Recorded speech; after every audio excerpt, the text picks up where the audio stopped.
Սիրելի հեռուստադիտողներ, այսօրվա մեր վերլուծական թողարկման ընթացքում մենք կքննարկենք այն չափազանց լարված և զգացմունքային զարգացումները,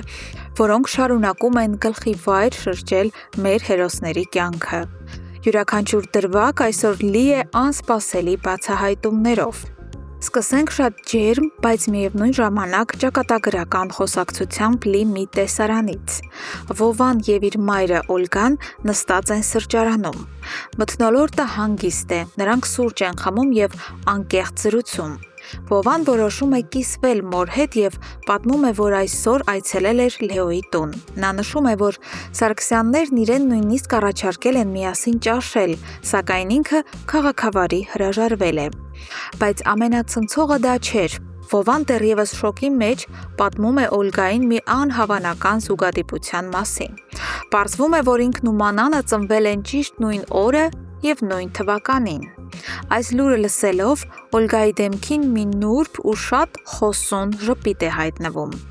Այո, մենք բոլորս գիտենք, որ Օլգան տեղյակ է Վովայի իրական արմատների մասին և գիտեր, որ նա Սարգսյանների որդին է, բայց նա անգամ պատկերացում չուներ, որ Վովան ու Մանանը իրականում երկվորյակներ են։ Սա անսպասելի և շատ հուզիչ անակնկալ է դառնում նաև Օլգայի համար։ Միևնույն ժամանակ մեկ այլ սրճարանում ականատես ենք լինում լրիվ հակառակ, ցավով ու հուսահատությամբ լի մի տեսարանի։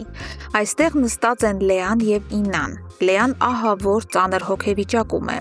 Նա խոստովանում է մորը, որ երբեք չէր պատկերացնի, թե առանց Լեոյի ապրելն իր համար այսքան դժվար ու դատարկ կլինի։ Այս ցավին գումարվել է նաև հորաքրոջ անդառնալի կորուստը, ինչը վերջնականապես կոտրել է նրան։ Իննան լուռ նայում է դստեր տառապանքին և նրա սիրտը պարզապես ցավից կծկվում է։ Նա իրեն լիովին անզոր է զգում որևէ բան փոխել, քանի որ ինչ կարող էր անել հանուն իրենց փրկության, արդեն արեց, բայց ապարդյուն։ Լեան անընդհատ հարցնում է, թե ինչու պետք է այս բոլոր դժբախտությունները հենց իրենց ընտանիքի բաժինը դառնային։ Այս ճնշող մթնոլորտից տեղափոխվենք Սարգսյանների առանձնատուն։ Գրիշոն գալիս է այնտեղ իր կնոջը Մանանին տեսնելու և նրա հետ մի փոքր դուրս գալու նպատակով։ Դավիթ պապիկի վերաբերմունքը Գրիշոյի հանդեպ ակնհայտորեն փոխվել է։ Նա նույնիսկ առաջարկում է Մանանին, որ Գրիշոյին ներս հրավիրի, սակայն այս ջերմությունը միանգամից կոտրվում է Լեոյի կողմից։ Վերջինս շատ կտրուկ արձագանքում է և ասում, որ դրա կարիքը բացարձակապես չկա։ Քիչ անց Գրիշոն ու Մանանը հանգիստ զբոսնում են այգում, երբ հանկարծ պատահաբար հանդիպում են Մաշին, այն նույն աղջկան, ով ժամանակին դարձել էր նրանց բաժանման գլխավոր պատճառը։ Մաշը չի կորցրել իր ցինիզմը։ Նա շատ համարձակ, ինքնավստահ և հեգնական ռեպլիկներով մոտենում է նրանց, բացականչելով, թե այս ում է տեսնում։ Գրիշոն զայրացած պահանջում է, որ Մաշը հանգիստ թողնի իրենց ու հեռանա, բայց Մաշը չի լռում և իր թույնը թափելով ասում է Մանանին մի շատ վիրավորական արտահայտություն։ Նա նշում է, թե իբր ինքը խնամքով օգտագործել է Գրիշոյին և հիմա պարզապես հետ է վերադարձրել նրան։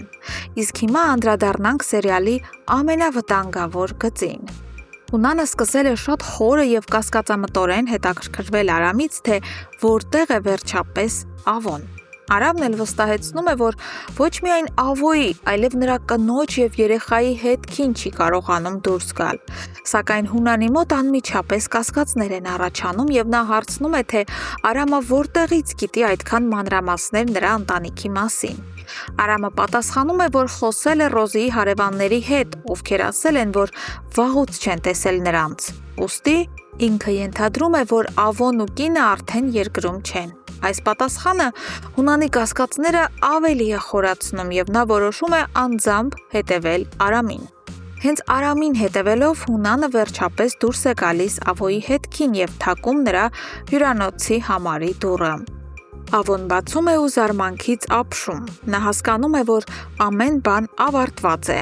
Հունանը գտել է իրեն։ Քիչ անց նրանք առանձնանում են և երբ Հունանը վրեժով լցված փորձում է խեղդամահ անել Ավոյին, տեղի է ունենում անսպասելին։ Ավոյի կինը գոռալով մոտենում է նրանց ու լացելով ասում, որ երեխան բարձր ջերմում է ու չի արձագանքում։ Այստեղ Ավոյի բախտը ուղղակի բերում է, երեխայի վիճակը փրկում է նրա կյանքը եւ Հունանը ստիպված թողնում է նրան։ Այս ծանր միջադեպից որոշ ժամանակ անց Հունանը հանդիպում է Արամին։ Մթնոլորտը շիկացած է։ Հունանը բազմիմաստ հայացքով նայում է նրան եւ ասում, որ այս կյանքն անկանխատեսելի է եւ որ ինքը շատ հիասթափված է։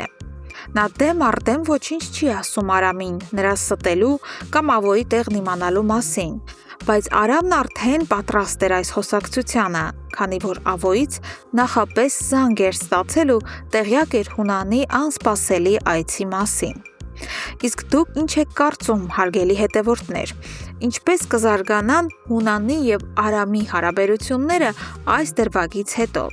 Կիսվեք ձեր վարկածներով ու կանխատեսումներով մեկնաբանություններ բաժնում։ Մենք անհամբեր սպասում ենք ձեր կարծիքներին եւ իհարկե չմոռանաք բաժանորդագրվել մեր ալիքին հաջորդ սերիաների ամենաճշգրիտ եւ ինտրիգային վերլուծությունները բաց չթողնելու համար։